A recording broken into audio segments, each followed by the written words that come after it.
Welcome, friends of the Greasy Shop Rag. Today we're going to take a look at a Stihl MS271 chainsaw. The customer complaint is that it's just not running right. So, as with all our repairs, the first thing we do is look in the fuel tank. We're looking to see if he's got clean, fresh fuel that has evidence of being mixed with oil. We're looking to see that there's no water in the bottom of the tank or how much dirt is in the tank. And we're looking at the fuel filter. Now, it's not uncommon for there to be a crack in the fuel hose of an older Stihl chainsaw.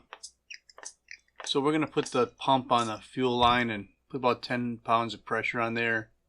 See if it holds. And it is holding. It means there's no cracks or holes in the fuel line. That's good. It also means that the carburetor is not leaking. So that's good too. It doesn't help us with figuring out why it's not running right though. There will be some other clues as we go along. So the next thing we want to do is look under the hood. Take our scrunch and break loose these screws before we spin them out. And the first thing I notice is that we have a newer air filter. Well, let's pop that spark plug out and see if that's newer. So maybe the customer tried to do his own tune-up on here and make it run better. Well, it's not a new spark plug, but it is a new air filter. And it wasn't a new fuel filter. So it looks like the only thing he did was change the air filter. Why do you suppose that is?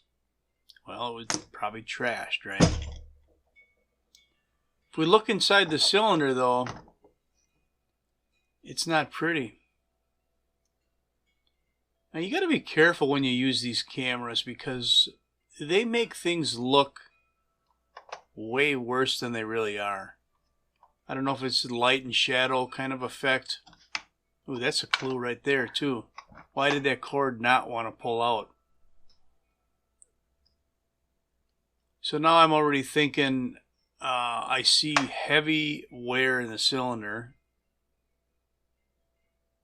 And I just had a crankshaft that went roll over. That cord was stuck for a second. Those are two big clues. Combine that with a new air filter, and if you've done this before, you already know what the answer is. Just for giggles, though, we're going to check the compression. And to do this, we put our gauge in, and we want to let as much air into the engine as possible. We just keep pulling on the cord until the needle on the gauge stops rising. And then you'll get your result. And in this case, it's 120 pounds. It's not great, but it would run on that. And you could cut all day on that. It's just not a new fresh engine. So I want to take a look at the clutch side bearing. And I'm not feeling any... It doesn't sound good, but I don't feel any play in that bearing. I mean, we've got 4 bearings we're dealing with right now. 2 crank bearings and 2 rod bearings. But if I put a pliers on one of the fins of the flywheel and start wiggling,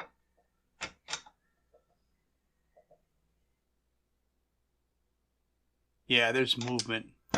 Flywheel side bearing is out. So I know that I'm not fixing this saw.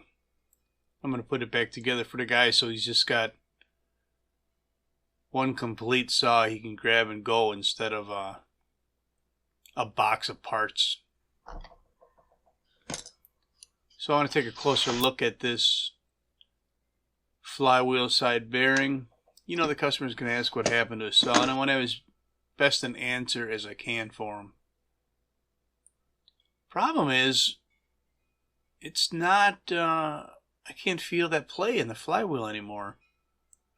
You know why? I made a little mistake here. And when I put the bar on and the chain, I got them too tight. I got them so tight that, you know, it's pulling on the clutch drum and not allowing me to freely wiggle the flywheel. And you'll see here in a second what I'm talking about. Look, right away you can see the play in that flywheel now, in that bearing. Pretty significant. Get a little closer look at it.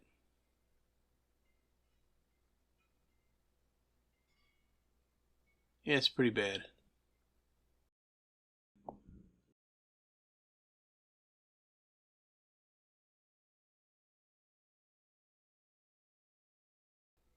So,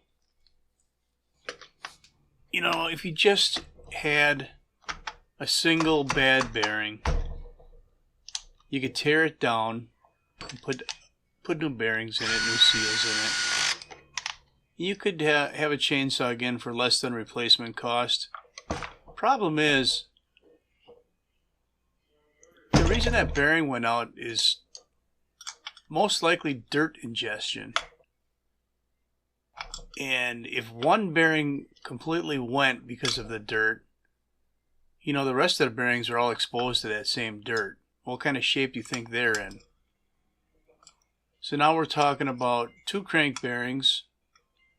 But what about the lower rod bearing? What kind of shape is that in? And if you got to replace a crankshaft, 2 bearings, maybe the top bearing, a piston and cylinder because of the heavy wear,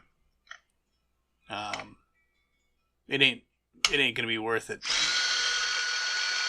Maybe if you are a hobbyist at home and you're not paying for labor, why not? But in this case, no. So I know the guy's not gonna get this saw fixed, at least by me. We're still gonna dig in a little bit deeper just to see what we got going on.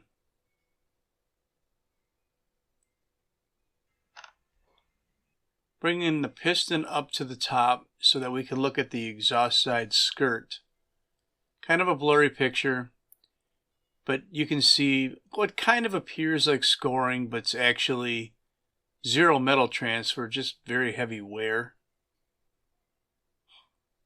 Let's lower the piston down so we can look over the top of it and look at the intake wall of the cylinder.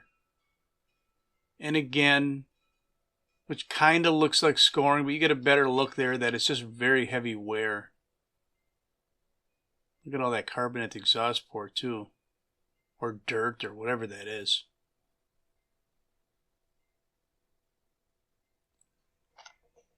So even though it looks like 360 scoring, it's just this saw died from heavy dirt ingestion. And the fact that he replaced just the air filter kind of confirms that in my mind.